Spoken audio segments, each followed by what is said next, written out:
Cabinet మంత్రులుగా TDP నుంచి Koona Ravikumar, ఆర్వీవీకే Rangarao, baby నాయన, గంటా శ్రీనివాసరావు, చింతకాయల అయ్యన్న పాత్రుడు, వంగలపూడి గోరెంట్ల బుచ్చయ్య చౌదరి, నిమ్మల రామానాయుడు, బోండా ఉమామహేశ్వరరావు, వెనిగండ్ల రాము, కొల్లు రవీంద్ర, కన్నా లక్ష్మీనారాయణ, నారా లోకేష్, ధూళిపాల నరేంద్ర, పరిటాల సునీత, పయ్యావుల కేశవ్, రఘురామకృష్ణంరాజు, టి జగదీశ్వరి, ఎస్వీబీఎన్ వర్మ, దేవినేని ఉమామహేశ్వరరావు, కోటంరెడ్డి శ్రీధర్ రెడ్డి, నక్క ఆనంద్ బాబు, దామచర్ల జనార్దన్ రావు, కె సూర్యప్రకాష్ రెడ్డి, పుట్టా సుధాకర్ యాదవ్, కాల్వ శ్రీనివాసులు, ఎన్ అమర్నాథ్ రెడ్డి, బొజ్జల వెంకట సుధీర్ రెడ్డి పేర్లు పరిశీలనలో ఉన్నట్లు తెలుస్తోంది. ఇదే అంశంపై మరింత సమాచారాన్ని మా ప్రతినిధి రాంబాబు అందిస్తారు. రాంబాబు,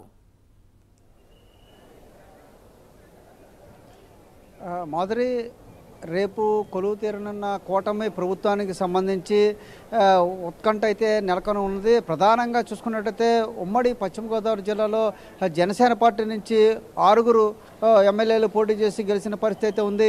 ఈ నేపథ్యంలో పోటీ కూడా తీవ్రంగా ఉన్నది అని కూడా చెప్పుకోవచ్చు.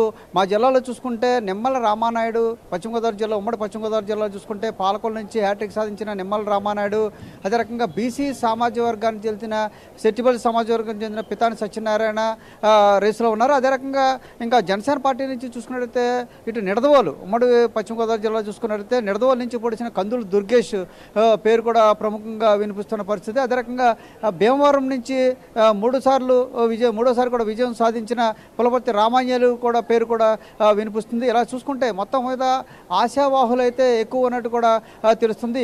ఎక్కువ మంది సీట్లు ఇచ్చినట్లు గెలవటం, అదే రకంగా జనసేన పార్టీ నుంచి కూడా పోటీ చేసిన 21 స్థానాల్లో 21 మంది గెలవటం, జనసేనకు కూడా 4 నుంచి 5 స్థానాలు 5 మంత్రుల పదవులు ఇస్తారని చూడటంతో ఆశావాహులు సంఖ్య అయితే పెరుగుతున్న పరిస్థితి ఉంది.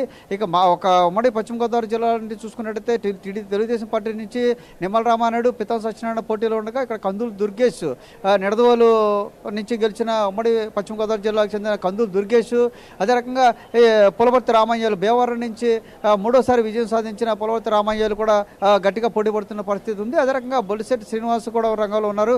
మరోవైపు ఉండి నుంచి గెలిచిన రఘురామకృష్ణరాజు మొదట్లో స్పీకర్ ఇస్తారని కూడా ప్రచారం జరుగుతోంది. కానీ అతను ఇప్పుడున్న పరిస్థితుల్లో మంత్రి పదవి ఆశిస్తున్నట్టు కూడా సమాచారం. ఈ నేపథ్యంలోనే రఘురామకృష్ణరాజు కూడా పోటీలో ఉన్నాడంటూ కూడా ప్రచారం అయితే జరుగుతుంది. అలా ఉమ్మడి పశ్చిమ గోదావరి జిల్లా చూసుకుంటే దాదాపుగా 3 మంత్రి పదవులు అయితే ఎప్పుడు కూడా ఇస్తారు ఈ జిల్లాకి. ఈసారి మాత్రం 3 మంత్రి పదవుల బదులుగా దాదాపుగా 7 నుంచి 8 మంది ప్రధానంగా పోటీ పడుతున్న పరిస్థితి ఉమ్మడి పశ్చిమ గోదావరి జిల్లాలో ఉంది. అందరూ కూడా సీనియర్లే కావటం, ఇరు పార్టీలు కూడా పోటీ తీవ్రంగా నెలకొని ఉందని కూడా చెప్పుకోవచ్చు. ఎందుకంటే నిమ్మల రామానాయుడు 3 సార్లు తెలుగుదేశం పార్టీ నుంచి హ్యాట్రిక్ ఎమ్మెల్యేగా విజయం సాధించాడు. పితం సత్యనారాయణ మాజీ మంత్రిగా ఉన్నారు. ఇక పులపర్తి రామాంజలు చూసుకుంటే మొదట్లో 2014 తెలుగుదేశం పార్టీలో, 2009లో కాంగ్రెస్ పార్టీలో, 2014లో తెలుగుదేశంలో గెలిచి ఈసారి జనసేన తరఫున విజయం సాధించారు. అలా కందులు దుర్గేష్ చూసుకుంటే ఉమ్మడి తూర్పుగోదావరి జిల్లా అధ్యక్షుడిగా ఉన్నారు. అదే రకంగా సీనియర్ నాయకులుగా ఉన్నారు. ఇలా చూసుకున్నట్టయితే పోటీ అయితే తీవ్రంగా ఉంది. రఘురామకృష్ణరాజు కూడా స్పీకర్ మొదట అనుకున్నారు, తర్వాత మంత్రి పదవిలో కూడా తాను ఉన్నానంటూ కూడా బయట వాళ్ళ అభిమానులు అయితే పేర్కొంటున్న పరిస్థితి ఉంది. మొత్తంగా చూసుకుంటే ఈ మంత్రివర్గంలో మాత్రం జిల్లా నుంచి, ఉమ్మడి పశ్చిమ గోదావరి జిల్లా నుంచి పోటీ తీవ్రంగా ఉందని కూడా చెప్పుకోవచ్చు. 3 మంత్రి పదవులు అయితే ఉమ్మడి పశ్చిమ గోదావరి జిల్లాకి ప్రతి సంవత్సరం కూడా ఏ పార్టీ అధికారంలోకి వచ్చినా 3 మంత్రి పదవులు ఇస్తుంది.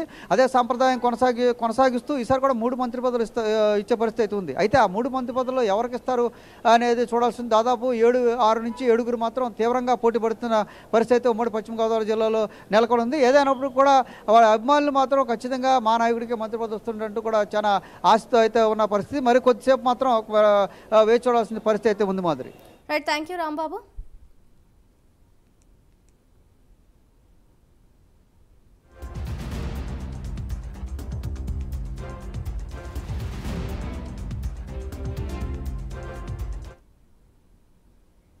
ఏపీ ముఖ్యమంత్రిగా రేపు టీడీపీ అధినేత చంద్రబాబు నాయుడు ప్రమాణ స్వీకారం చేయనున్నారు. ఇదే అంశంపై మరింత సమాచారాన్ని మా ప్రతినిధి సునీల్ అందిస్తారు. సునీల్,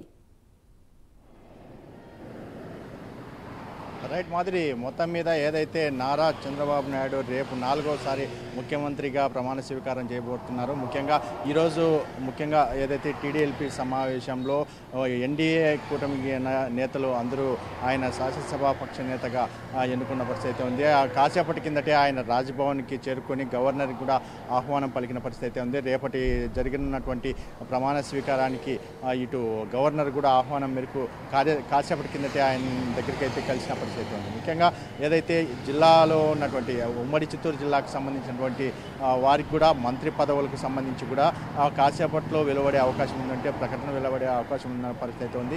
రేపటి ఆయన ప్రమాణ స్వీకారానికి సంబంధించి మరి కాసేపట్లో ఇటు జనసేన అధినేత పవన్ కళ్యాణ్తో మరోవైపు బీజేపీ నాయకురాలు పురంధేశ్వరి కలిసి అంటే కూటమి నాయకులతో కలిసి కాసేపట్లో ఆయన సమావేశం కానున్న పరిస్థితి ఉంది. దానికి సంబంధించి ఇప్పటికే పూర్తి స్థాయిలో ఏర్పాట్లు చేసిన పరిస్థితి. మరోవైపు మంత్రులకు సంబంధించినటువంటి కీలక నిర్ణయం మరి కాసేపట్లో నిర్ణయం తీసుకోబోతున్నారు. ముఖ్యంగా ఉమ్మడి చిత్తూరు జిల్లాకు సంబంధించి ముఖ్యంగా ఇటు తిరుపతి జిల్లా, ఇటు చిత్తూరు, ఇటు అన్నమయ్య జిల్లాకు సంబంధించి ముగ్గురికి మంత్రి పదవులు వచ్చే అవకాశం ఉంది. ప్రధానంగా 5 మందికి అయితే ఈ మంత్రి పదవుల కోసం ఏదైతే వేచి చూస్తున్న పరిస్థితి ఉంది. ముఖ్యంగా మొదటగా చూసుకున్నట్లయితే నగిరి నుంచి గాలి ముద్దుకృష్ణ నాయుడు తనయుడు గాలి భానుప్రకాష్ అయితే అక్కడ గెలుపొందిన పరిస్థితి ఉంది. ఆయనకి ఈసారి మంత్రి పదవి వచ్చే అవకాశం ఉన్నట్లయితే ఆయన అయితే తెలుపుతున్న పరిస్థితి ఉంది. ఏదేమైనప్పటికీ ఆ ప్రాంతం నుంచి అతనికి మంత్రి పదవి ఇచ్చే అవకాశం ఉన్న పరిస్థితి ఇక్కడ నెలకొందని చెప్పొచ్చు. మరోవైపు మాజీ మంత్రి అమర్నాథ్ రెడ్డికి కూడా చిత్తూరు నుంచి మంత్రి పదవి ఇచ్చే అవకాశం ఉన్న నేపథ్యంలో ఇప్పటికే మంత్రులకు సంబంధించినటువంటి ఆయా శాఖలకు సంబంధించి కీలక నిర్ణయాలే తీసుకోబోతున్న పరిస్థితి ఉంది. మరోవైపు ఇటు అన్నమయ్య జిల్లా నుంచి ఏదైతే నల్లారి కిషోర్ కుమార్ రెడ్డికి అయితే మంత్రి పదవి ఇచ్చే అవకాశం ఉన్నట్లయితే తెలుస్తోంది. మరోవైపు తిరుపతి జిల్లా నుంచి చూసుకున్నట్లయితే ఇప్పటికే తిరుపతి బలిజ సామాజిక వర్గానికి సంబంధించిన వ్యక్తి అంటే రాయలసీమలో గెలిచినటువంటి వ్యక్తి తిరుపతి నుంచి ఆర్ఎన్ శ్రీనివాసులు అయితే ఉన్నారు. ఆయనకి మంత్రి పదవి ఇచ్చే అవకాశం అంటే జనసేన నుంచి ఆయనకి మంత్రి పదవి ఇచ్చే అవకాశం ఉందంటున్నారు. మరోవైపు టీడీపీ నుంచి చూసుకున్నట్లయితే తిరుపతి జిల్లాకు సంబంధించి శ్రీకాళహస్తి నియోజకవర్గానికి సంబంధించినటువంటి బొజ్జల సుధీర్ రెడ్డికైతే మంత్రి పదవి ఇచ్చే అవకాశం ఉన్నట్లయితే తెలుస్తుంది. ప్రధానంగా చూసుకున్నట్లయితే మరి కాసేపట్లో ఏదైతే టీడీపీ అధినేత చంద్రబాబు ఇటు పవన్ కళ్యాణ్ అంటే జనసేన అధినేత పవన్ కళ్యాణ్ పురంధేశ్వరి కలిసి అందరూ కాసేపట్లో సమావేశం కానున్నట్టయితే తెలుస్తుంది. దీనిపై అంటే మంత్రి పదవులకు సంబంధించి పలు కీలక నిర్ణయాలు అయితే తీసుకున్న పరిస్థితి ఉంది. ఎవరికి ఏ శాఖ కేటాయించాలి అంటే ముఖ్యంగా ఇప్పటికే జనసేన అధినేత పవన్ కళ్యాణ్ డిప్యూటీ సీఎంగా చేయబోతున్నారని చెప్పేసి వార్తలు వస్తున్న పరిస్థితి.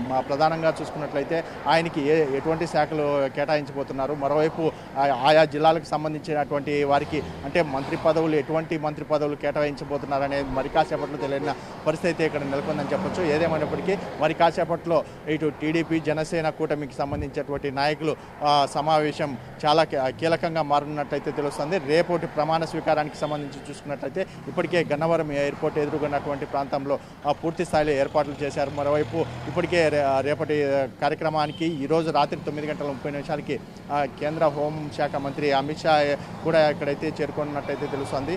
ప్రధానంగా నరేంద్ర మోడీ అంటే దేశ ప్రధాని నరేంద్ర మోడీ కూడా రేపు రానున్న నేపథ్యంలో ఇప్పటికే సెక్యూరిటీకి సంబంధించి కీలక నిర్ణయాలు తీసుకున్నారు. ముఖ్యంగా ఏదైతే సభకు సంబంధించిన ప్రాంతాల్లో మూడంచెల భద్రత ఏర్పాటు చేసిన పరిస్థితి ఉంది. కాసేపటి కిందటే ఎయిర్పోర్ట్ నుంచి పూర్తి స్థాయిలో అంటే సభ జరిగేటువంటి ప్రాంతానికి కూడా పూర్తిగా ట్రయల్ రన్ నిర్వహించిన పరిస్థితి ఉంది. ఏదేమైనప్పటికీ ఎటువంటి ఇబ్బందులు లేకుండా పూర్తి స్థాయిలో ఇటు ట్రాఫిక్లు కూడా పూర్తి మళ్లించిన పరిస్థితి ఉంది. మరి కాసేపట్లో జరిగినటువంటి మంత్రి పదవులకు సంబంధించి పలు కీలక నిర్ణయాలు అయితే మరి కాసేపట్లో తేలన్న పరిస్థితి ఇక్కడ నెలకొందన్నట్టు చెప్పొచ్చు. Madhuri. Right, thank you Sunil.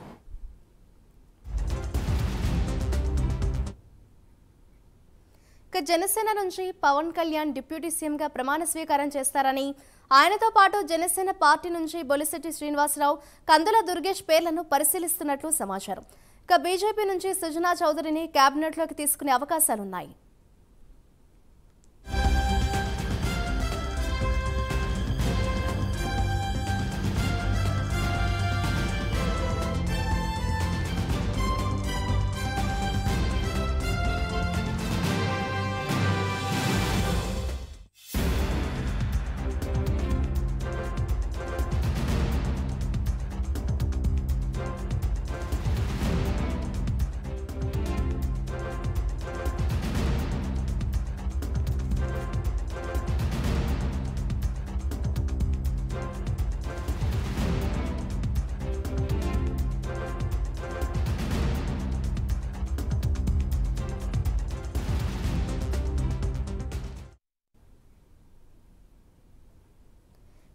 మరి కాసేపట్లో కూటమి నేతలు సమావేశం అవుతున్నట్లుగా తెలుస్తోంది. ఇదే అంశంపై మరింత సమాచారాన్ని మా అమరావతి బ్యూరో సాంబశివరావు అందిస్తారు. సాంబశివరావు. మాదిరి మనం చూసినట్లయితే ఇప్పటికే రేపు ప్రమాణ స్వీకారానికి సంబంధించి అన్ని ఏర్పాట్లు కూడా చకచకా జరుగుతున్నటువంటి పరిస్థితి. చంద్రబాబు నాయుడు ప్రమాణ స్వీకారానికి అటు గవర్నర్ కూడా ఆమోదముద్ర తెలవడం జరిగింది.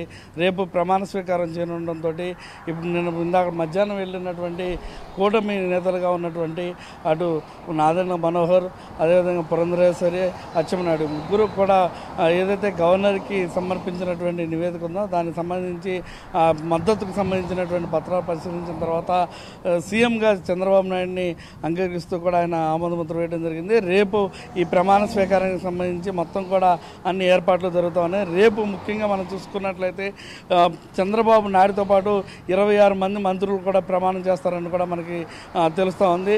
26 మంది మంత్రులు కూడా ముఖ్యంగా మనం చూసుకున్నట్లయితే ఒక్కో ఉమ్మడి జిల్లా ప్రాతిపదికన చూసుకున్నట్లయితే 2 పదవులు, అదేవిధంగా విభజన తర్వాత జిల్లాలుగా చూసుకున్నట్లయితే 26 జిల్లాలకు 26 మంత్రి పదవులు దక్కేటటువంటి అవకాశం కనిపిస్తుంది. అంటే ఒక్కో జిల్లా కావచ్చు, ఇతర నాయకుల బలహీనతలు కావచ్చు. వీటిలో ముఖ్యంగా మనం చూసినట్లయితే 6 నుంచి 7 జనసేన, టీడీపీ, జనసేన, బీజేపీ ఖాతాలో ఉండేటటువంటి అవకాశం కనిపిస్తూ ఉంది. అదేవిధంగా ఈ మంత్రుల ప్రమాణ స్వీకారానికి సంబంధించి ఇప్పటికే మనం చూసుకున్నట్లయితే నైట్కి ఈరోజు సాయంత్రానికి అమిత్ షా కూడా విజయవాడకి అదేవిధంగా చేరుకొని ఉన్నటువంటి పరిస్థితి. ఆయన విజయవాడకు వచ్చిన తర్వాత ఏదైతే చంద్రబాబు నాయుడుతోనో అదేవిధంగా పవన్ కళ్యాణ్తో కనుక భేటీ అయితే కనుక నైట్ మంత్రుల విషయాలకు సంబంధించి మంత్రి పదవుల శాఖలకు సంబంధించి కూడా పూర్తి ఒక క్లారిటీ అయితే వచ్చేటటువంటి అవకాశం ఉంది. ఏదేమైనప్పటికీ కూడా రేపు ఉదయం 9 గంటలకైతే మాత్రం అంటే ఇప్పటివరకు కూడా ఎవరికి పదవులు ఇస్తారు, ఎవరికి ఏ పదవి ఇస్తారు అనేది మాత్రం క్లారిటీ ఇవ్వకుండా పక్కకు పెట్టినటువంటి పరిస్థితి. అందరికీ కూడా రేపు ఉదయానికి పూర్తిగా మీకు మంత్రి పదవి ఉంటుందంటూ కూడా సీఎం కార్యాలయం నుంచి అయితే అందరికీ ఫోన్లు వెళ్ళేటటువంటి అవకాశం కనిపిస్తూ ఉంది. అంటే ఏదైతే ఎవరికి ఏ ఉన్నటువంటి అనుభవం కావచ్చు, అటు పార్టీలో ఉన్నటువంటి బలం కావచ్చు, ప్రజల్లో ఉన్నటువంటి నాడి కావచ్చు, ఆయన వృత్తిపరంగా కావచ్చు, ఇతర అంశాలన్నింటినీ కూడా ప్రతి ఒక్కరిలో కూడా దేని మీద అయితే ఎవరికి గ్రిప్ ఉంటుందో వారికి ఆ పదవి ఇచ్చి ఆ పదవికి వెన్ను తెచ్చే విధంగా రానున్నటువంటి ప్రభుత్వంలో ఎక్కడా కూడా పొరపాట్లు దొరకకుండా ప్రభుత్వం పరిపాలించినంతకాలం కూడా ప్రభుత్వం పైన చాలా బాగా ప్రభుత్వం పరిపాలించింది అనే విధంగా ఉండే విధంగా మంత్రిమండలి ఉండాలనే ఉద్దేశంతో అటు పవన్ కళ్యాణ్, ఇటు చంద్రబాబు ఇరువురు కూడా కసరత్తులు అయితే చేస్తున్నటువంటి పరిస్థితి. ముఖ్యంగా మనం చూసుకున్నట్లయితే ప్రజలు ఇప్పటివరకు కూడా కని విని ఎరిగిన రీతిలో పాలన సాగించాలంటూ కూడా పొద్దున మనం ఉదయం చూసుకున్నట్లయితే పవన్ కళ్యాణ్ ప్రెస్ నోట్ కూడా రిలీజ్ చేయడం జరిగింది. దానికి సంబంధించి ఇప్పటికే మనం చూస్తున్నట్లయితే ఈ ప్రమాణ స్వీకారానికి అతిరేత మహారాజులు వస్తూ ఉన్నారు. అదేవిధంగా మెగాస్టార్ చిరంజీవి కూడా ఈ రోజున విజయవాడకు వచ్చి రేపు ఈ యొక్క కార్యక్రమంలో పాల్గొన్నారు. అటు నరేంద్ర మోడీతో పాటు అమిత్ షా, అదేవిధంగా బీజేపీ పెద్దలతో పాటు హేమీలందరూ కూడా రాష్ట్రంలో ఉన్నటువంటి వారు కావచ్చు, ఇతర రాష్ట్రాల నుంచి వచ్చేవారు కావచ్చు, హేమీలందరినీ కూడా రేపు పిలుస్తున్నటువంటి పరిస్థితి. వారందరికీ కూడా తగిన ఏర్పాట్లు అయితే మాత్రం పూర్తిగా కూడా చేస్తున్నటువంటి పరిస్థితి. ముఖ్యంగా ట్రాఫిక్ డైవర్షన్ కూడా చేయడం జరిగింది. ఈ సభకి ఏర్పాట్లకు సంబంధించి మంత్రిమండలిలో సంబంధించిన వారికి సపరేట్గా ఒక గ్యాలరీ ఏర్పాటు చేయడం, అదేవిధంగా విఐపీలకి కూడా ఇక్కడ ఒక సపరేట్ గ్యాలరీలు ఏర్పాటు చేయడం, సామాన్య ప్రజలకి కూడా ఒక సపరేట్ గ్యాలరీ కూడా ఏర్పాటు చేయడం జరిగింది. మొత్తం మీద రేపు చంద్రబాబు నాయుడు ప్రమాణ స్వీకారం అయితే మాత్రం అంగరంగ వైభవంగా క్యాబినెట్ అయితే తీర్చిదిద్దబోతున్నట్టుగా మనకు సమాచారం ఉంది. యామిని. Thank you Sambasivarao.